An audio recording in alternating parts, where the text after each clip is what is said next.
Vou explicar aqui a estrutura de hedge da Aura. Então a estrutura chamada Gold Collars, né? E eu vou dar o exemplo aqui de Borborema, que é a mina que eles usam mais hedge na atualidade. Então eles fizeram a seguinte estrutura: compraram um put no strike de $1.745 e venderam call no strike de $2.400. Isso significa que se o preço do ouro estiver abaixo de $1.745, a venda do ouro está garantida a $1.745. E quando eles vendem a call nesse strike de 2.400, significa que até esse valor de 2.400, por exemplo, se tiver $2.100, vão vender por $2.100. Se tiver $2.300, vão vender por $2.300. Agora, qualquer valor acima de $2.400, eles vão vender por $2.400. Né? Então, isso, assim, resumo, né? O preço mínimo que eles vão vender é de $1.745 e o preço máximo de $2.400. Tá? Bom, então, quando eles fizeram essa estrutura, o prêmio que eles receberam, ou seja, eles ainda montaram isso aqui e receberam 14 milhões e meio, né, de prêmio. Quer dizer, o valor que eles utilizaram inclusive para investir nessa mina. Né? E essa estrutura cobriu 215 mil onças de ouro. Tá? Então, essa cobertura ela equivale a cerca de 20% da produção projetada para esta mina.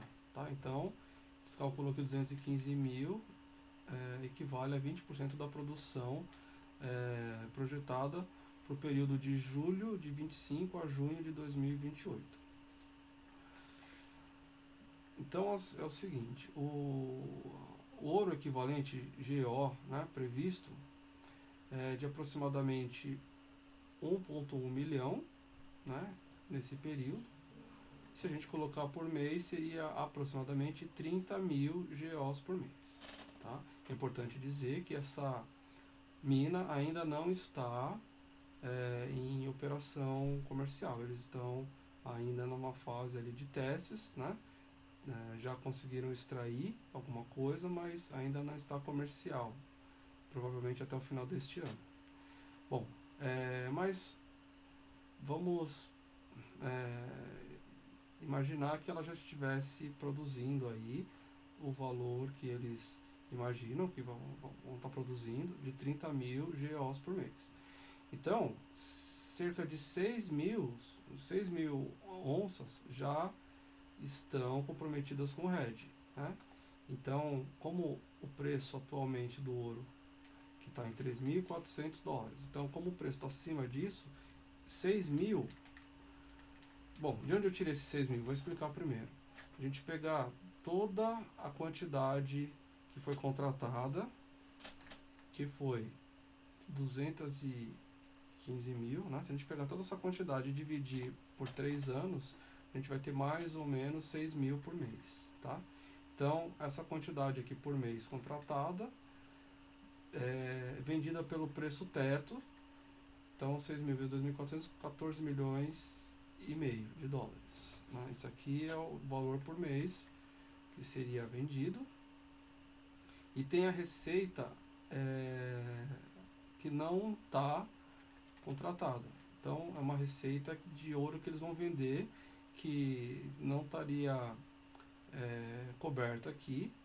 Então, que seria no caso 24 mil GOs. Então aqui seria sim vendido ao valor de mercado, o valor no caso atual da $3.400. Tá?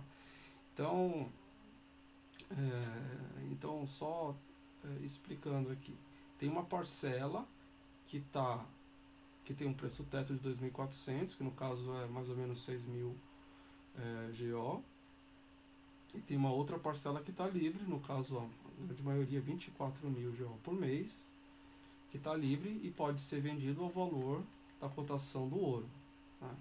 Que no caso aqui seria 24 mil vezes $3.400, daria 81 milhões, 81 $91.600.000. Então, se a gente somar por mês, no momento que esta mina estiver em pleno funcionamento, a gente pode considerar que a receita total, considerando o RED, que é 14 milhões, e essa que está livre, 81 milhões, vai dar mais ou menos 95 milhões de RED. Né? Isso considerando o valor de agora. Né? Mais importante, de novo, lembrar que ela ainda não está operacional. E a gente, obviamente, não sabe quanto que vai estar o valor do ouro quando ela estiver operacional, provavelmente no final do ano. Agora eu vou falar sobre o que é a marcação a mercado. Tá? Então, a marcação a mercado é o que? Eles consideram que, como o valor do ouro está acima do teto, quanto mais ele subir, mais ele está no prejuízo. Né?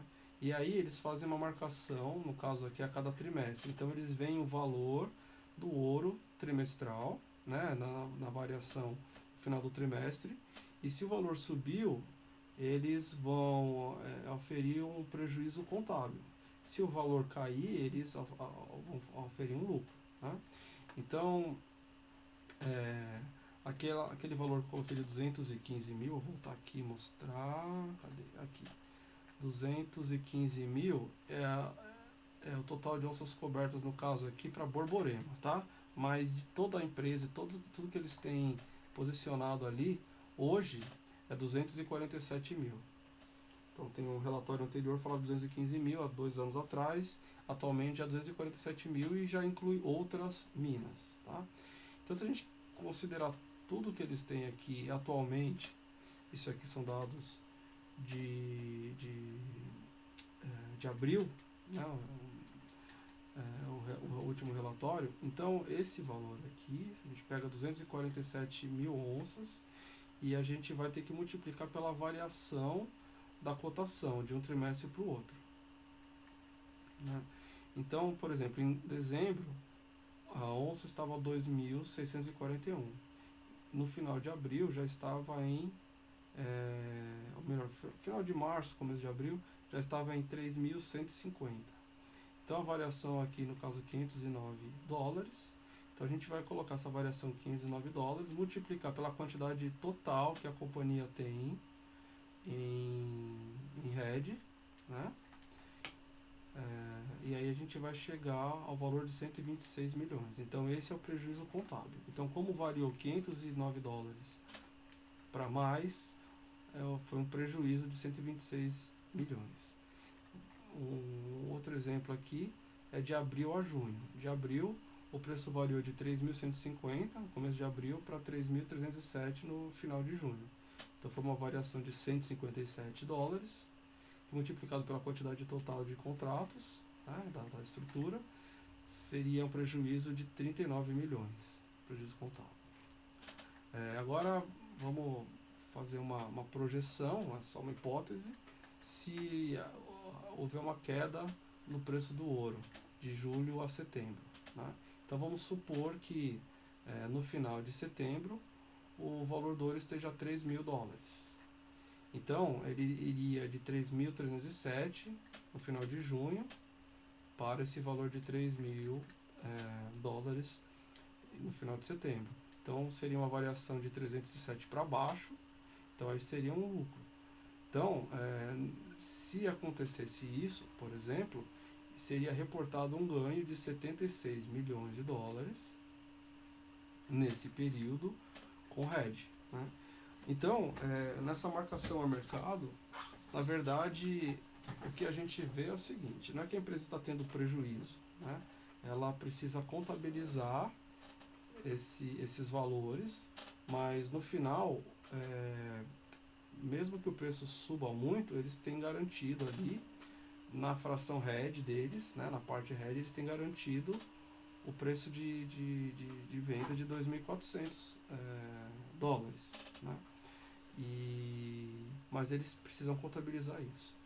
Então, mais importante do que a gente avaliar o lucro líquido dessa empresa é a gente avaliar o lucro líquido ajustado. Porque o lucro líquido ajustado, ele considera que essas variações são pontuais e não tem efeito caixa.